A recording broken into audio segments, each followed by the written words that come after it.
Could you briefly explain that what you just said about space allocations and margins and the EBITDA, which is earnings before interest, taxation, and amortization, for those out there who are interested? But just briefly give an idea, because I don't even think I even understand that myself. Well, in those days, the regulations called on specific percentages of the floor for slots and for tables. And even within tables, you had to have specific limits, a number of limits on different table games. And, we start to do analysis, and table games were starting to decline in revenue. There's still big revenue, but starting to decline. And slots were on a 30% year-on-year growth rate. And then you look at the margin, just talking about your expenses of slots, which are much lower because you don't really have, in those days, you didn't have comps and slots, so to speak. You had marketing expenses, but not comps. And in tables, you had labor and, huge comps and competition and all of that, and then all the regulatory issues. Mm-hmm. So that's really when we started to push it. And I mean, you can stop me if you don't want to hear this, but no, go ahead. This is good. When simulcasting came in, this is something I'm really kind of proud of, but when simulcasting came in, I read the regulation really hard, and the way, I can't remember the exact verbiage, but the way it was written, it said that you can have, simulcasting can happen in a room that's not part of the casino, and you can have other table games where you have simulcasting. So I'm reading this and I'm going like, well, that sounds like, I mean, what are the limitations there?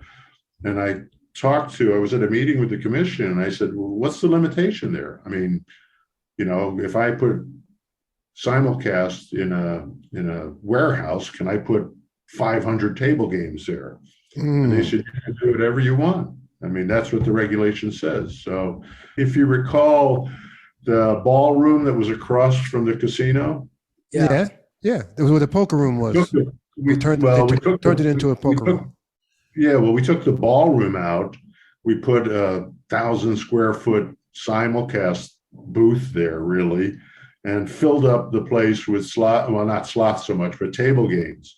And what that did was that enabled us to go to the main casino floor, which was regulated in terms of how many tables you could have to slots, and we could maximize the amount of slots that we could possibly have there. Mm-hmm. So that was you took out tables from the main floor and brought in slots there and moved them to the other room. Yeah, I was really proud of that because it was creative, and somehow the casino, the political pressure to do simulcasting was strong for whatever reason, and so they were giving us a huge concession. They didn't want to say it, but I mean, and if I hadn't realized it, somebody else would have, I'm sure, but I did. And everybody else copied after that. I remember Caesars did it on the second floor. They had the simulcasting up there, and they immediately put a whole bunch of tables up there. Yeah, exactly.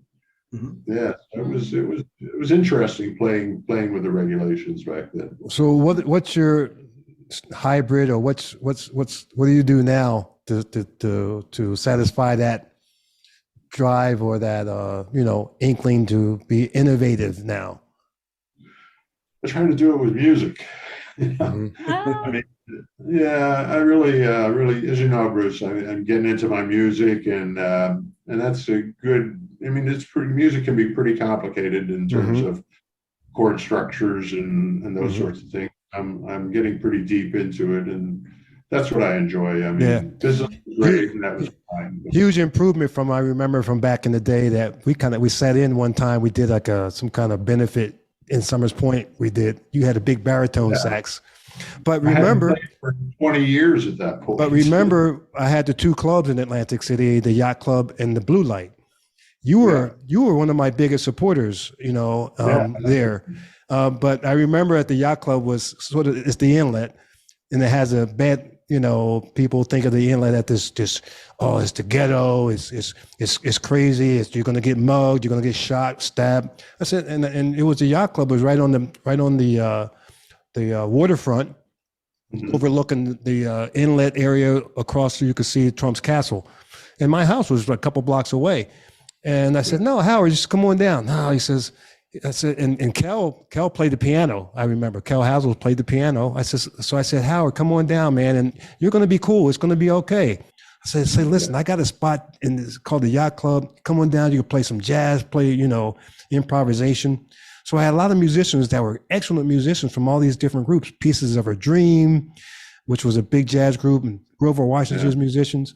So I said, so Howard and I got into this conversation as you were walking through the pit, and I'm telling you, that's how we met. And I said, yeah, come on down. And he was like, yeah, who's this guy? He's going to get me fucking shot, down there. And I said, yeah, you and Kel, come on down. You said, well, I'll come down. Is Kel's car? Kel has a Porsche. Is it going to be okay? I said, yeah, it's going to be fine. No, come on, it's cool. So you ventured out, and you got to trust me and everything, and we built a relationship. And you came out, and Kel came with you. And man, you guys were surprised, I think. And you sat in, and Kel sat in. Kel he took that Opie Taylor look off. He was freaking in it. He was a good musician. Great piano player, eating chicken wings and some sweet potato pie and shit, And then so it was pretty cool. And Howard, you used to come down to the Blue Light where I had Roy Ayers and those guys. Yeah. I like that place. That was a good shot. You had good chicken there too. Good chicken. Yeah, good chicken. Black man's caviar, so that was, oh, we had a ball. Augie Renner brought this guy from Phil. He had a TV show. He came down and sat in and played. Couldn't get him off the stage. It was just a cool vibe. But yeah, you got more into your music now. I have also. I wish you had your sax now. You can blow some tunes. Yeah, no, it's on its way. It's somewhere in the Coral Sea, making its way over here. Okay. So what's in the future for you? What's happening? Well, like I say, just living my life here. And maybe I'll do a bit of consulting if that comes up. There's a lot of turmoil over here in the casino industry. They've been misbehaving when it comes to financial. Yeah, so the big problem with Crown casinos there. Star as well. Star also? How is that panning out? The CEO of Star just resigned. They had linked him to, I guess they had a system where they were having these Asian gamblers come down and somehow run the money through the hotel. And so it didn't look like gambling, but at Star, they had done it with over $1 billion. This was some serious regulatory issues, I think. So some people might go to jail over that then. I wouldn't be surprised.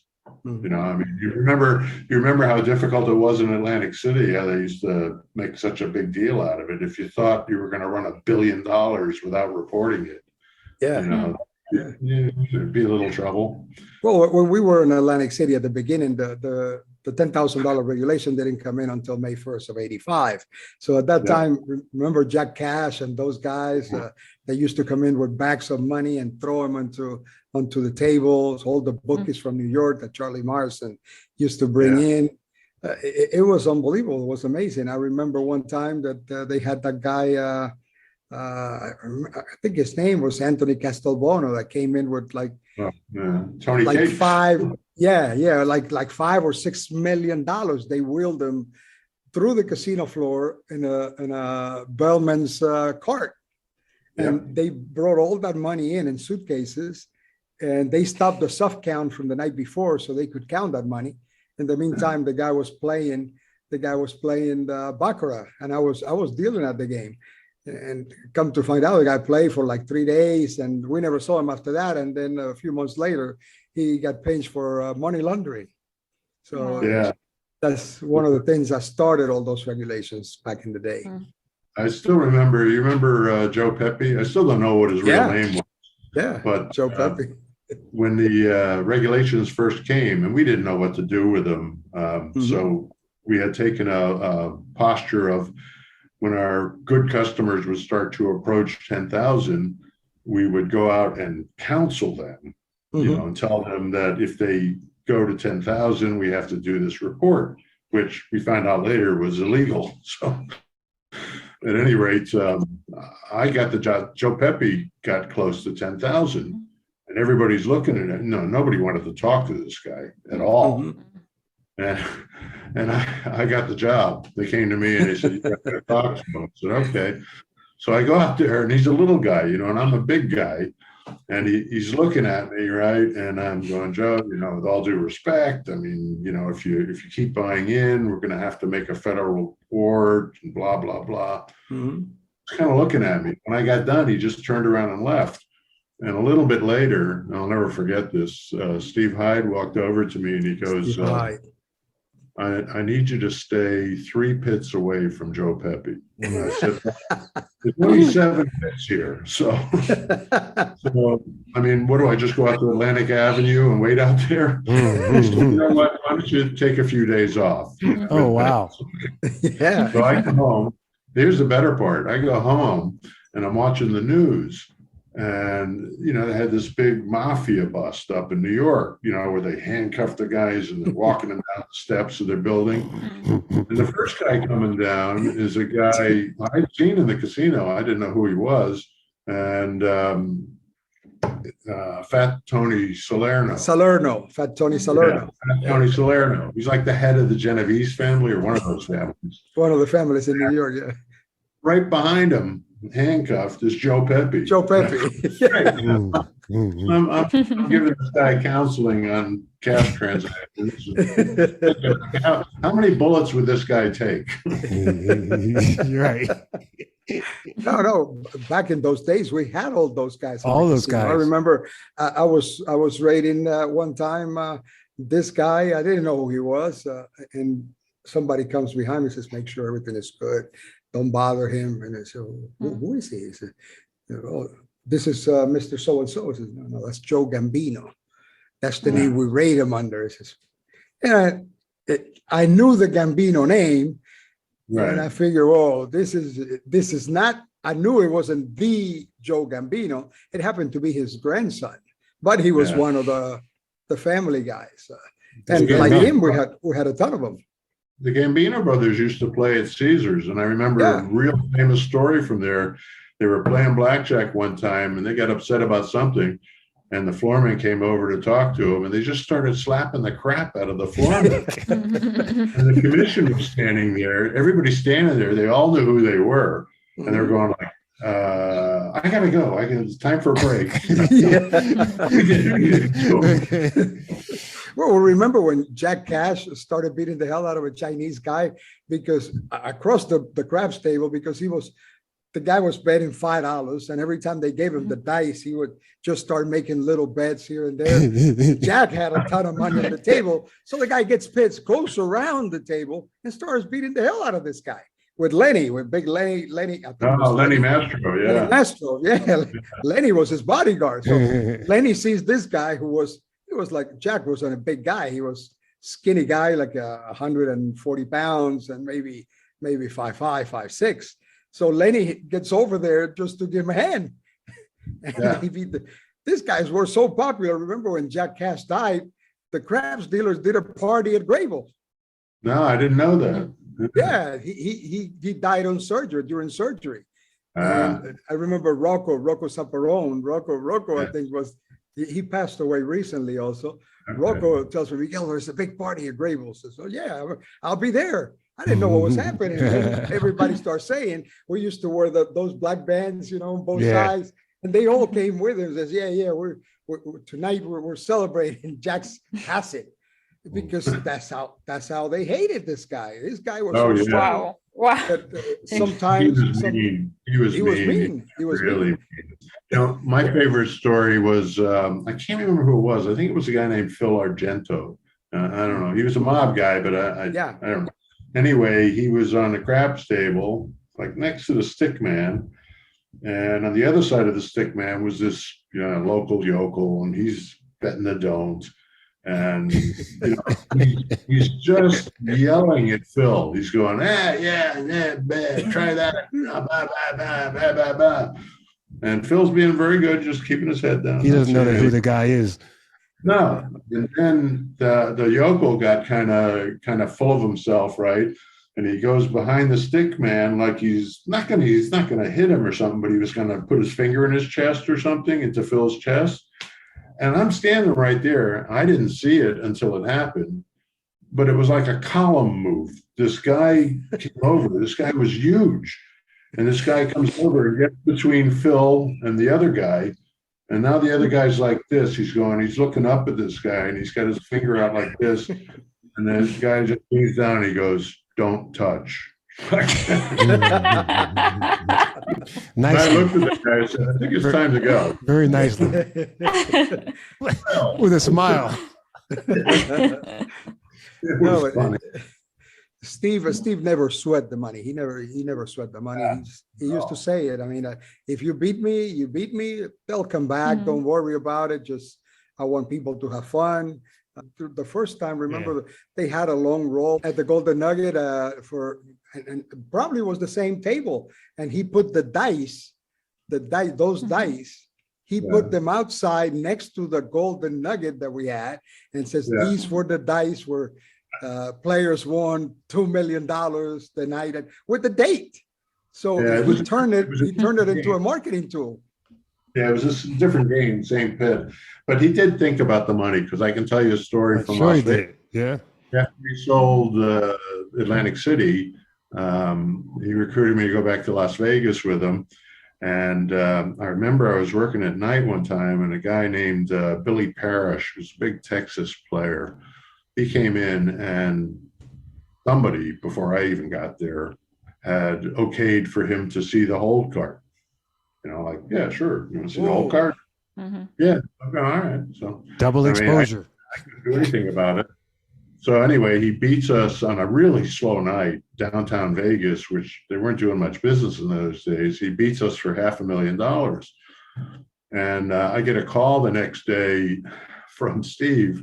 And in those days, I had to be able to tell him every shift, every game type, the rated win and the unrated win, and all these percentages and everything. So I give him all the numbers, and it's real quiet for a second, and he just starts screaming at me. He's going, "Where's my fucking money? Where's my money?" Steve Wynn? Yeah. Well, Billy Parrish, won him $500,000 last night. Didn't anybody tell you? He just hung up on me, right? So I went over to a guy that worked there. I don't want to mention his name, but well, you mentioned Steve Wynn's name, so you might as well go ahead. You're already in trouble. Mark Short. Oh, Mark Short. And I said, "Mark, didn't you tell Steve about Billy Parrish?" And he looks at me and he goes, "You told him?" I said, "Well, what am I going to tell him?" I fell on the floor somewhere, and he just walked away, and he was so upset. But anyway, that was a little story. Howard, like when you look at your career and all the years of experience, what was the most challenging phase for you, like, or thing that you've done? New Orleans, without a doubt. New Orleans was extremely New challenging. Orleans. Yeah, because we were fighting everybody there. I mean, and they were corrupt, and they were prejudiced. The whites were prejudiced. The blacks were prejudiced. Everybody was hating everybody. In the meantime, they're all trying to steal, and it was horrible. It was really horrible for me. Yeah, because when you say that, it was like one of my best experiences. That's where I learned so much on my end. Well, yeah, from your perspective, I can see that for most people, but I mean, I had to deal with the city council and the politicians, the crooks, and people in jail. I mean, a lot of stress. I can imagine. I mean, like, it was hard. No? What helped you? Like, what helped you? To survive this? Because wine and martinis and food, Howard. Because you kind of blew up a little bit when you left. You were only going like 2 months and shit. I didn't even recognize you when I got down there. I said, "Fuck, you been sucking on helium or some shit," But New Orleans was a great culture with the Mardi Gras and all of those different events. But yeah, do you remember ever having any failures in your career that you could speak of that you wouldn't be that you learned something from that made you that you learned so much for that you got? Well, New Orleans was a failure. I mean, the casino closed. But it wasn't I mean, though. You didn't make those decisions. Well, but I was You were part of pre-senior, it. so I was part of it for sure. Other than that, no, I've been very fortunate. I just I got in the industry in the mid 70s, and it just started ballooning after Atlantic City, and Yeah. I had one after another, and I might have had here and there, not failures, but some things that I didn't like or I didn't want to do, but I can't, other than the decision to go to New Orleans. So we're flying to Shreveport. Shreveport is opening a Harris up there, so we're going to go help them support. So it's me, Howard, Joe, and a couple other guys. I get there late, because my wife at the time came to visit, because she was still in New Jersey. So I'm, still saying goodbyes, and the plane, it's a small, puddle jumper. The props are flying, going on. So I go out to the plane and I step onto the stairs, and the guy, the engineer, whatever, the flight engineer says, "Oh, get back up. So I stepped off, I guess, and I stepped back on. He says, "Come on." Then he said, "No, back up. Then he did something, and then I said, what's going on? He says, "Well, when you stepped on, the plane was overweight." I said, "Fuck, overweight." So I said, "I didn't see them take anything off. Now I can get on." So I get on the plane. What, Howard? What? No, go ahead. I thought you were going to tell them about the hotel in Shreveport. Oh, so I get on the plane, but so I got my headphones on, listening to some Wynton Marsalis, and we're going through this turbulence and shit, like boom, you can boom. I'm going, fuck, shit, damn. And so we're getting off the plane, and this old lady in the front, she says, "Why don't you shut up back there?" I said, "What do you mean?" Well, I didn't realize because I had my headphones on. I didn't hear myself going, "Fuck, shit, I'm gonna die. I'm screaming and yelling, and so they're breaking my balls. So what Howard is talking about, we go to check in at the hotel, the Embassy Suites or something. Okay, Howard, take over. Go ahead. So we Bruce actually was there, just got in front of us a little bit, and he's at the counter, and the woman's just ignoring him, and he does come up, and she comes waves to us to come up. So then it became obvious to me that she had a little problem relating to my hair color or something. So I was very sensitive to Bruce. I just turned around and kind of laughed. But because I didn't know. First of all, I didn't realize it. You didn't know what was going on. This was normal. This was my life. It was normal shit. You know what I mean? It's nothing different. Howard checks in. And you told me later that they had plenty of rooms. They ran out of rooms all of a sudden. I had to go across the street. And Howard, now I think about it after years, you should have backed me up. I did back you up. He did. You left. He left. Okay. You got to get a room. You know what, Howard? I didn't really, Casa, you know what I'm saying? Didn't have a room for me. Yeah. Just for you. Do you understand? Do you understand what was going on? No, you don't understand. No. No, a lot of prejudice. There was a lot of prejudice. It was in Louisiana. But it was normal to me. And Howard told me this later. I said, "Really?" Because I'm standing across across the street at the Holiday Inn with ZZ Top. He was staying where you were, but his dancers were staying over there because they were practicing by the pool. So I said, "Howard, I'm doing great over here. I'm fine at the Holiday Inn." ZZ Top's dancers were over there. We got to know each other and stuff, Well, Howard, I tell you what, this has been a great time just to see you, and I miss working with you. I tell you that, and we appreciate the fact that we held you at gunpoint to hang out with us this evening, this afternoon, this morning. But it's certainly great. Thanks for the support, and we have to do this more often, because the stories never stop, and we have to finish the book. That's true. That's important. I'm waiting for the. Huh? I'm waiting to read it.